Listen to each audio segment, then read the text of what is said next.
Sebenarnya saya nggak mau datang. Dedi sudah WA-an sama Bang Aris. Ya, Aris Sirait. Saya sudah saya bilang ke Bang Aris kalau saya tidak datang ke sana karena tidak ada yang perlu diklarifikasi lagi.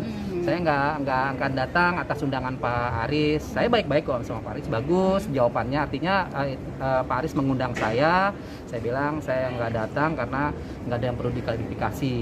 Untuk masalah mediasi, saya udah bilang ke Pak Aris karena mediasi ini sudah dilakukan oleh pihak pengadilan Jakarta Barat. Jadi sudah tidak harus dimediasi lagi oleh Pak Aris. Saya bilang seperti itu. Jadi saya sudah SMS ke Pak Aris bilang, oh itu udah hak Pak Dodi, jadi ya sudah nggak apa-apa. Jadi saya baik-baiknya sama Pak Aris, udah nggak ada masalah lagi. Dia sempat bilang terkesan marah karena tidak kehadiran dari itu silakan kuasa hukum saya yang jawab ya. Sebetulnya apa yang disampaikan oleh Komnas Perlindungan Anak menurut hemat kami dari awal beliau sepertinya udah keliru kalau menurut hemat kami ya, karena ketika beliau keluar dari rumahnya Pak Haji Faisal itu beliau sudah berkesimpulan terkait dengan siapa yang mesti lebih layak untuk mengasuh Gala. Dan menurut hemat kami tidak ada independensi di situ. Dan saya kira beliau mesti harus ya lebih profesional lagi lah. Kita hargai dan kita hormati bahwa beliau sebagai seorang tokoh, seorang orang tua yang baik yang mencoba untuk mediasi berbagai macam keinginan dan harapan klien kami, itu kita hargai semua. Namun ada hal juga yang mungkin tanpa sadar beliau sudah lebih duluan menyampaikan ke publik, dan menurut hemat kami itu jangan dulu sebenarnya. Karena kan apa yang diharapkan oleh klien kami terkait dengan misi yang dibawa beliau ke Pak Haji Faisal itu adalah yang pertama soal ada dugaan menakut-nakuti Gala ketika itu dengan nama klien kami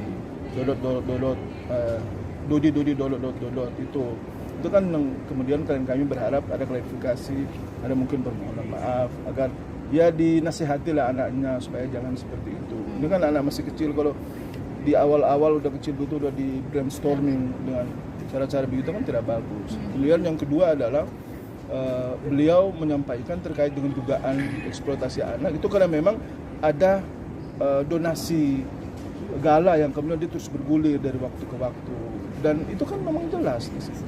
Nah itu yang kedua. Kemudian yang ketiga, bagaimana ketika beliau ingin juga datang ke sana untuk menjenguk Gala dan dibagi waktunya supaya semua enak, semua guyup. Nah itu yang kemudian tidak, harapan-harapan itu yang kemudian tidak tersampaikan dengan baik, dan itu tidak disampaikan ke ruang publik pada saat itu. Nah itu yang membuat ya kita juga berpikir, kan sudah ada mediasi terkini juga secara hukum di pengadilan agama Jakarta Barat. Ya udah biar aja berproses di sana. Tapi yang pasti kita menghargai, menghormati sungguh undangan beliau.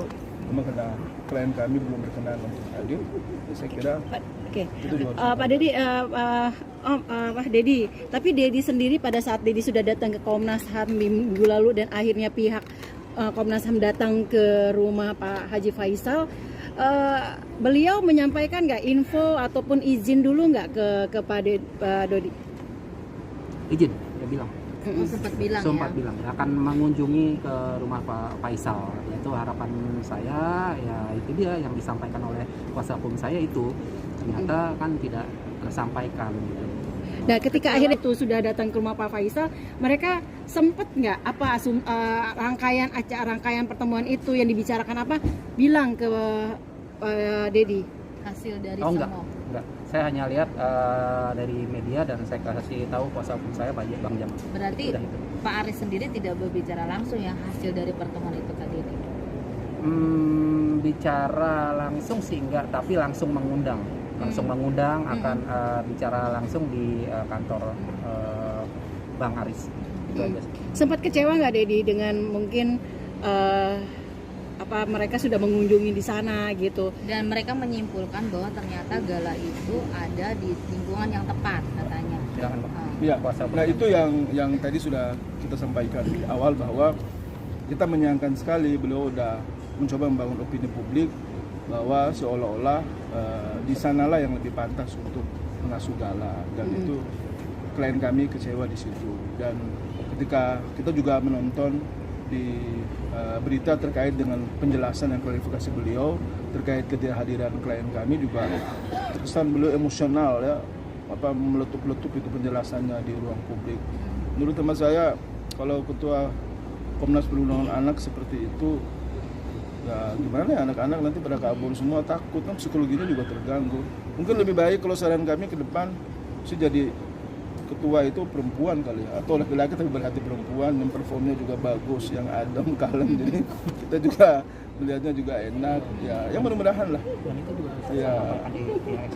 Betul ya, jadi kita kira semua proses sudah berjalan. Kita berterima kasih juga beliau sudah mencoba untuk memediasi, tapi ya kenyataannya klien kami sudah duluan mendapat kesimpulan di ruang publik dari apa yang menjadi misi beliau ketika datang ke sana. Ya saya kira itu sudah jelas. Jadi. Oke. Om Deddy, tapi ini kan dari pengadilan juga intinya hanya pengadilan ya yang sudah bisa dan mampu untuk memediasikan antara pihak Pak Dodi dan pihak Faisal. Akhirnya Deddy sendiri itu berharap seperti apa sih? Karena kan dari pihak Komnas ke sana, dari pihak anak juga sudah akan ke sana. Nah, titik temunya mau seperti apa nih Deddy sendiri? Ya, jadi yang jelas di pengadilan sudah ada ruang-ruang mediasi untuk itu.